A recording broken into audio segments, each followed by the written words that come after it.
अस्सलाम वालेकुम। उम्मीद है कि आप सब लोग खैरियत से होंगे। हमारा आज का टॉपिक ऑफ डिस्कशन वो है अल्केन्स या फिर पैराफिन्स। ठीक है, अल्केन्स को हम पैराफिन्स भी बोलते हैं। तो हम आज के लेक्चर में देखेंगे कि अल्केन्स क्या होती हैं, ठीक है, और इनकी प्रिपरेशन का क्या मेथड होता है। तो चलिए हम अपना लेक्चर स्टार्ट करते हैं। सबसे पहले तो हम ये देखते हैं कि अल्केन्स क्या होती हैं। ठीक है, अल्केन्स सिंपलेस्ट ऑर्गेनिक कंपाउंड्स होते हैं, ठीक है, जो कि जस्ट कार्बन और हाइड्रोजन के ही बने हुए होते हैं। और इसके अंदर जितने भी कार्बन के बॉन्ड्स होते हैं वो सारे सिंगल बॉन्ड होते हैं। मतलब कहीं पे भी कार्बन जो है वो दूसरी कार्बन के साथ जो है वो डबल बॉन्ड या ट्रिपल बॉन्ड के ज़रिए अटैच नहीं होती। और इनका जनरल फार्मूला जो होता है वो होता है कि CnH2n+2। और इसमें जैसे कि मैंने पहले बताया कि कार्बन एटम की वैलेंसीज़ जो हैं वो सारी सेटिस्फाइड होती हैं, ठीक है। और कार्बन के जितने भी बॉन्ड्स होते हैं वो सिंगल बॉन्ड होते हैं। वो या तो कार्बन एटम के साथ हो सकते हैं या फिर हाइड्रोजन एटम के साथ हो सकते हैं, ठीक है, लेकिन वो होंगे सारे सिंगल बॉन्ड ही। और इसी वजह से जो है वो हम जो हमारे पास अल्केन्स होते हैं या फिर पैराफिन्स होते हैं हम इनको सैचुरेटेड हाइड्रोकार्बन्स बोलते हैं, जिसमें मीथेन जो है वो हमारे पास सिंपलेस्ट एग्जांपल है, ठीक है, CH4, उसके बाद ईथेन आती है, फिर प्रोपेन, फिर ब्यूटेन आती है, ठीक है। तो इस तरह सो ऑन। और अगर हम ये देखेंगे कार्बन की जो है वो हाइब्रिडाइजेशन क्या है अल्केन्स में, तो इसकी sp3 हाइब्रिडाइजेशन होती है, ठीक है। और जिसमें एक S और 3 p ऑर्बिटल जो हैं वो मिलके चार हाइब्रिड ऑर्बिटल बनाते हैं, ठीक है, जिनकी एनर्जी जो है वो सेम होती है। और ये sp3 हाइब्रिडाइज्ड ऑर्बिटल जो हैं वो दूसरे ऑर्बिटल्स के साथ जो है वो बॉन्ड बनाते हैं। और इस तरह जो है इनकी ये जो कार्बन होती है और इसकी इस हाइब्रिडाइजेशन की वजह से जो हमारे पास अल्केन मॉलिक्यूल्स होते हैं इनकी ज्योमेट्री टेट्राहेड्रल होती है। अगर हम इनके जनरल मेथड्स देखें प्रिपरेशन के, तो उसमें सबसे पहला जो है वो हम इसको प्रिपेयर कर सकते हैं by the hydrogenation of unsaturated hydrocarbons, ठीक है। और इस वाले मेथड को हम स्पार्टियर-सैंडर्स मेथड भी बोलते हैं। इस मेथड में क्या होता है कि आपने अल्कीन्स या अल्काइंस की हाइड्रोजनेशन करनी होती है इन द प्रेजेंस ऑफ निकल, ठीक है। और उसके लिए टेम्परेचर क्या होता है 200 to 300 डिग्री सेल्सियस टेम्परेचर होता है, ठीक है। और उससे हमारे पास अल्केन्स बन जाते हैं। जिस तरह कि ये हमारे पास एक अल्कीन दिखाई गई है, ठीक है। आर जो है वो जनरल ग्रुप है जिसके साथ मतलब कोई भी वो ग्रुप हो सकता है, ठीक है। तो इसमें जो है हमने हाइड्रोजन के साथ इसका रिएक्शन करवाया इन द प्रेजेंस ऑफ निकल at about 200 to 300 degree Celsius temperature, तो उससे हमारे पास जो है वो अल्केन बन गई। जिस तरह अगर हम इसकी कोई स्पेसिफिक एग्जांपल देखें तो उसमें हमारे पास जो है वो इथीन थी। इथीन का हमने रिएक्शन करवाया हाइड्रोजन के साथ इन द प्रेजेंस ऑफ निकल 200 to 300 डिग्री सेल्सियस टेम्परेचर पे, तो हमारे पास जो है वो मीथेन बन गई, सॉरी इथेन बन गई। अब हम इस रिएक्शन की जो है वो इम्पोर्टेंस देख लेते हैं कि ये वाला जो रिएक्शन है हाइड्रोजनेशन का, इसको हम प्लाटियम या फिर प्लाडियम की मौजूदगी में भी करवा सकते हैं और वो रूम टेम्परेचर के ऊपर रिएक्शन हो जाता है, ठीक है। और हमें इतना ज़्यादा टेम्परेचर भी हाई नहीं करना पड़ता। लेकिन हम जो है वो निकल को क्यों इस्तेमाल करते हैं, ठीक है, ये भी एक यहाँ पर क्वेश्चन है। तो हम निकल का इस्तेमाल इसलिए करते हैं क्योंकि निकल जो है ना वो इतनी ज़्यादा एक्सपेंसिव नहीं होती, ठीक है, ईज़िली अवेलेबल होती है और एक्सपेंसिव भी नहीं होती। और इसलिए जो है वो हम निकल को इस्तेमाल करते हैं एज़ कम्पेयर टू प्लाटिनम और प्लाटियम जो होती हैं इसके लिए ये जो है वो ज़्यादा एक्सपेंसिव होती हैं निकल की निस्बत और इजीली अवेलेबल भी नहीं होती। और ये वाला मेथड जो है इसकी इंडस्ट्रियली अगर हम देखें तो बहुत ज़्यादा इंपॉर्टेंस है, ठीक है। जितने भी हमारे पास वेजिटेबल घी की प्रोडक्शन होती है, ठीक है, और वेजिटेबल ऑयल से वो इसी मेथड के लिए हो रही होती है, ठीक है। वेजिटेबल ऑयल क्या होता है, वो एक्चुअल में अनसैचुरेटेड फैटी एसिड्स होते हैं और उसके अंदर हाइड्रोजन को ऐड करके सैचुरेटेड फैटी एसिड्स की फॉर्म में उसको कन्वर्ट कर दिया जाता है, ठीक है। तो ये इस मेथड की एक एप्लीकेशन है ऑन इंडस्ट्रियल स्केल, ठीक है। नेक्स्ट हमारे पास मेथड है फ्रॉम अल्काइल हैलाइड, ठीक है। अल्काइल हैलाइड से हम कैसे अल्केन प्रोड्यूस कर सकते हैं, तो इसमें अल्केन जो है वो प्रोड्यूस होती है अल्काइल हैलाइड से। कि हम क्या करते हैं, हम अल्काइल हैलाइड को रिएक्ट करवाते हैं जिंक के साथ in the presence of aqueous acid, ठीक है। और फिर उससे जो है हमारे पास अल्केन बन जाते हैं। जैसे कि हमारे पास कोई अल्काइल हैलाइड है उसको हमने जिंक के साथ रिएक्ट करवाया in the presence of aqueous acid, ठीक है, तो उससे हमारे पास अल्केन बन गई और जिंक जो है और जिंक जो हैलाइड बन गया, ठीक है। और जैसे कि हमारे पास मिथाइल आयोडाइड था, इसको आप जिंक के साथ रिएक्शन करवाएं और साथ में हाइड्रोजन आयोडाइड इस्तेमाल कर लें तो आपके पास मीथेन और जिंक आयोडाइड बन जाएगा। और अल्केन जो है यहाँ पे जो प्रोड्यूस होती है अल्काइल हैलाइड से by using the palladium charcoal as a catalyst, ठीक है। तो इसको हम जो है वो प्लाडियम चारकोल को भी इस्तेमाल करके भी अल्केन जो है प्रोड्यूस कर सकते हैं अल्काइल हैलाइड से। और ये वाला जो मेथड होता है इसको हम हाइड्रोजिनोलाइसिस बोलते हैं, मतलब hydrogenation accompanied by the bond cleavage. Hydrogenation तो होगी लेकिन उसके बाद बॉन्ड ब्रेकेज भी हो जाएगी। जैसे कि RX है, ठीक है, ये हमारे पास कोई अल्काइल हैलाइड है, हाइड्रोजन की प्रेजेंस में हाइड्रोजन के साथ रिएक्शन करवाया प्लाडियम चारकोल के प्रेजेंस में इन द और इसमें हम टेम्परेचर भी जो है वो इस्तेमाल करेंगे तो हमारे पास अल्केन बन गया। और साथ में जो है वो कोई हमारे पास जैसे वहाँ से जो है वो कोई जोन सा भी जो हैलोजन जो है वो डी अटैच हुआ है तो वो हाइड्रोजन के साथ जो है वो अटैच होके तो हमारे पास जो है वो हैलाइड बन जाएगा।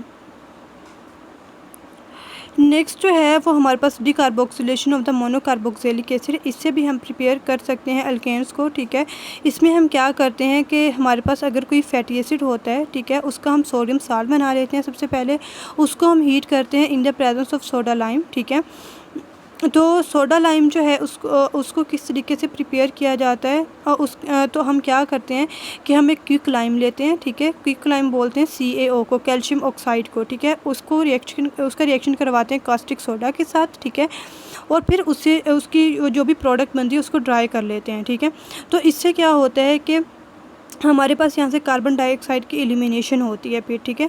तो वहाँ पे फिर हमारे पास अल्केन्स बन जाते हैं। लाइक हमारे पास सोडियम साल्ट है किसी भी एसिड का, उसका NaOH के साथ रिएक्शन करवाया in the presence of quick lime और टेम्परेचर हमने प्रोवाइड किया तो उससे हमारे पास एक तो अल्केन बन गई और एक यहाँ पे सोडियम कार्बोनेट बन गया, ठीक है। तो ये भी हमारे पास एक मेथड है अल्केन की प्रिपरेशन का। नेक्स्ट हमारे पास मेथड है डीकार्बोक्सिलेशन ऑफ मोनोकार्बोक्सिलिक एसिड, ठीक है। तो इसमें हमारे पास कोब्स इलेक्ट्रोलिटिक मेथड आ जाता है, ठीक है। इसके अंदर हमने क्या करना होता है कि हमने एक कंसनट्रेटेड सॉल्यूशन बनाना है सोडियम या फिर पोटाशियम साल्ट का, और वो साल्ट कौन से वाले कंपाउंड का होगा, वो मोनोकार्बोक्सिलिक एसिड का होगा, ठीक है। मतलब कि आपके पास एक मोनोकार्बोक्सिलिक एसिड है। मोनोकार्बोक्सिलिक एसिड का मतलब ये है कि जिसके अंदर एक ही C double bond OH group जो है वो पाया जाए, मतलब एक कार्बोक्सिलिक एसिड ग्रुप पाया जाए। तो उसका आपने साल्ट बना लेना है, वो आइदर सोडियम साल्ट भी हो सकता है या पोटाशियम साल्ट भी हो सकता है, ठीक है। उसका आपने कंसनट्रेटेड सॉल्यूशन लेना है, उसको आपने इलेक्ट्रोलिसिस से गुजारना है, तो इससे आपके पास अल्केन बन जाएगी। ये वाला जो मेथड है ये सिमेट्रिकल अल्केन की प्रोडक्शन के लिए जो है बहुत ज़्यादा सूटेबल है, ठीक है, जो कि RR टाइप की होती हैं। और जो दूसरे वाली हमारे पास मीथेन, जैसे कि मीथेन है, मीथेन के अंदर एक ही कार्बन होता है, ठीक है, तो उसको आप इस मेथड के ज़रिए प्रोड्यूस नहीं कर सकते। जिस तरह हमारे पास ये एक जो है वो मोनोकार्बोक्सिलिक एसिड का साल्ट है, उसको आपने वाटर के साथ रिएक्ट करवाया, हाइड्रोलिसिस हुई, आपके पास अल्केन बना, साथ में कार्बन डाइऑक्साइड बना, सोडियम हाइड्रोक्साइड बना और साथ में हाइड्रोजन बन गई, ठीक है। अगर आप इसका मैकेनिज़्म देखते हैं तो मैकेनिज़्म में ये होता है कि जैसे पोटाशियम साल्ट है एसिटिक एसिड का, उसको आपने इलेक्ट्रोलाइज़ करवाया, ठीक है, तो उसमें जो एसीटेट आयन होंगे ना वो सेपरेट हो जाएंगे। और जो आपके पास पोटाशियम होगा उसका जैसे पोटाशियम है इसके ऊपर पॉजिटिव चार्ज आ जाएगा और एसिटिक एसिड के ऊपर नेगेटिव चार्ज आ जाएगा, ठीक है। तो एसीटेट आयन जो होगा ये माइग्रेट करेगा एनोड की तरफ और वहाँ पे जाके अपना एक इलेक्ट्रॉन जो है उसको दे के और एसीटेट फ्री रेडिकल की फॉर्म में ये जो आ जाएगा, ठीक है। और ये जो एसीटेट फ्री रेडिकल होगा ये फर्दर डिकम्पोज होगा मिथाइल फ्री रेडिकल में और कार्बन डाइऑक्साइड में। और इस तरह जो दो हमारे पास मतलब अगर ये दो दफ़ा यही वाला प्रोसेस होता है तो उससे हमारे पास दो मिथाइल ग्रुप बनेंगे, मिथाइल रेडिकल्स बन जाएंगे। तो ये दोनों मिथाइल रेडिकल्स होंगे वो आपस में कंबाइन होकर इथेन बना देंगे, जैसे कि ये दिखाया गया है हमारे पास, ठीक है। तो हमारे पास एक सॉल्ट है और वहाँ पे हमारे पास एक एसीटेट आयन बन गया, साथ में पोटाशियम आयन बन गया, ठीक है। एसीटेट आयन जो है उसकी हमने इलेक्ट्रोलिसिस करवाई और उससे जो है वो हमारे पास एक एसीटेट फ्री रेडिकल बना और साथ में दो हाइड्रोजन बन गया, ठीक है। अब वो जो एसीटेट फ्री रेडिकल था वो फर्दर डिकम्पोज हुआ, वहाँ से हमारे पास मिथाइल रेडिकल बन गए दो और साथ में दो कार्बन डाइऑक्साइड बन गए। अब वो जो दोनों मिथाइल फ्री रेडिकल थे उन्होंने दोनों ने अपने इलेक्ट्रॉन को कंबाइन किया और साथ में वहाँ पे अल्केन बन गया जो कि हमारे पास है इथेन है, ठीक है। और इस तरह के थोड़ पे अगर ऊपर आप देखें तो उसमें वाटर जो है वो 2 इलेक्ट्रॉन्स को लेके 2 जो है वो हमारे पास हाइड्रोक्साइड आयन बना देता है और साथ में हाइड्रोजन बना देता है, ठीक है। और 2 पोटाशियम जो हैं वो रिएक्ट करते हैं 2 हाइड्रोक्साइड आयन के साथ, जिससे हमारे पास पोटाशियम हाइड्रोक्साइड बन जाता है।